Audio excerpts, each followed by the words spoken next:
ચૂંટણી આવતાની સાથે જ અત્યારે હાલ રાજકારણમાં ગરમાવો આવ્યો છે, જે ભારતીય જનતા પાર્ટીના નેતાઓને એવું લાગી રહ્યું છે કે તેમને આ વખતે ઉમેદવારી નહીં મળે।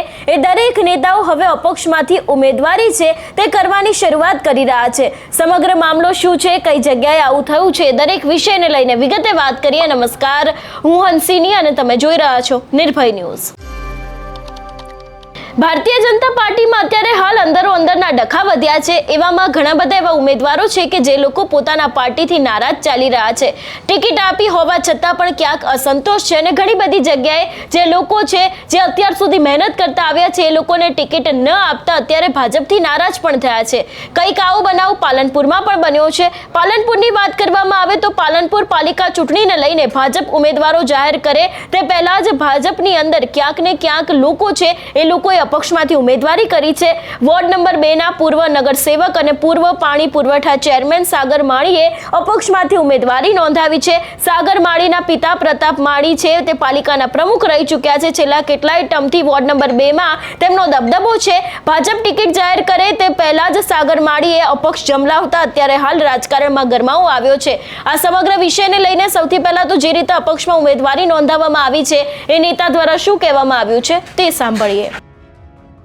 અગાઉ ભારતીય જનતા પાર્ટીમાંથી કોર્પોરેટર રહી ચૂક્યા છીએ, લોકોની બહુ સેવા કરી।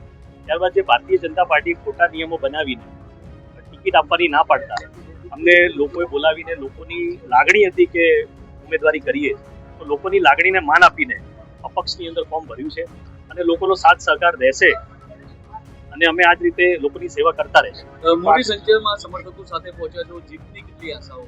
જીતની 100% આશા છે। લોકોની લાગણી છે અને લોકોની લાગણીને માન આપીને જ ફોર્મ ભર્યું છે અને લોકોનો સંપૂર્ણ સહકાર છે। પાર્ટી સર્વોપરી હોય છે, આ પાર્ટી સાથે વર્ષોથી જોડાયેલું છે, પણ આ નિર્ણય કેમ લો? પાર્ટીમાં બધા સાથે અન્યાય કરવામાં આવ્યો છે। જો આ નિયમ ખાલી કોર્પોરેટરો પૂરતો તો એમએલએ એમપીમાં પણ આ નિયમ લાવવો જોઈએ। જો એ નિયમ સર્વે માટે હોય તો હું આજે પણ ફોર્મ પરત ખેંચવા તૈયાર છું।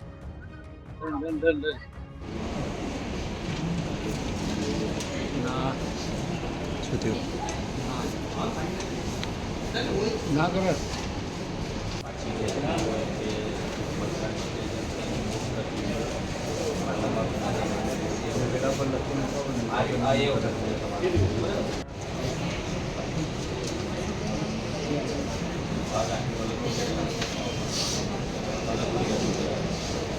દોડાયો રાખજો।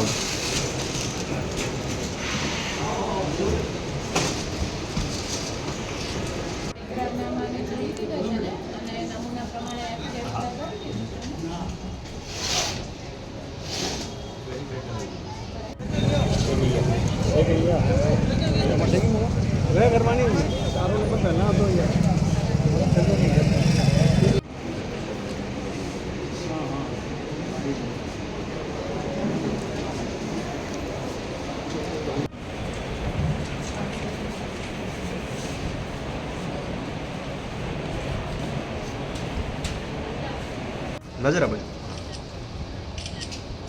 Okay done. એટલે એક તરફ અત્યારે હાલ ભારતીય જનતા પાર્ટી પોતાના અંદરના ડખાને શાંત રાખવાનો પ્રયત્ન કરી રહી છે, ત્યારે બીજી બાજુ ઉમેદવાર લોકો જાહેર થાય, ટિકિટ મળે એની પહેલા જ અત્યારે જે ઉમેદવારોને એવું લાગી રહ્યું છે કે આ વખતે ક્યાંક ભાજપ આપણી ટિકિટ કાપી શકે છે, એની પહેલા જ તે લોકો અપક્ષમાંથી ઉમેદવારી કરી રહ્યા છે। આપણે પાલનપુરનો આ બનાવ જોયો, આપણે નેતાને પણ સાંભળ્યા, એમના દ્વારા જે કહેવામાં આવ્યું છે કે અત્યાર સુધી તેમણે આમાં કામ કરેલું છે પણ હવે તેઓ અપક્ષમાં જોડાઈ રહ્યા છે। આની પહેલા પણ ઘણા બધા એવા બનાવો સામે આવ્યા છે કે ભારતીય જનતા પાર્ટીથી નારાજ હોય અથવા તો કોઈ બીજાને ટિકિટ આપી દેતા હોય તો તરત જ તેમના દ્વારા ક્યાં તો કોંગ્રેસ જોઈન કરવામાં આવે, આમ આદમી પાર્ટી જોઈન કરવામાં આવે અથવા તો પછી તેઓ અપક્ષમાંથી ઉમેદવારી નોંધાઈને ભારતીય જનતા પાર્ટીની સામે પડતા હોય છે। ફરી એક વખત આવો જ બનાવ પાલનપુરમાંથી આવ્યો છે। જોવાનું રહેશે કે આ વખતની સ્થાનિક સ્વરાજની ચૂંટણીમાં જે લોકો ભારતીય જનતા પાર્ટીથી નારાજ થયા છે એની અસર ભાજપને કેટલી પડે છે અને ભાજપને આ વખતની ચૂંટણીમાં આ વિષયમાં કોઈ ફટકો પડે છે કે કેમ, આ સમગ્ર વિષયને લઈને તમારો શું અભિપ્રાય છે અમને કમેન્ટ કરીને ચોક્કસથી જણાવજો। તેની સાથે અમારી ચેનલ નિર્ભય ન્યૂઝને લાઇક, શેર અને સબસ્ક્રાઇબ કરવાનું ભૂલશો નહીં। નમસ્કાર।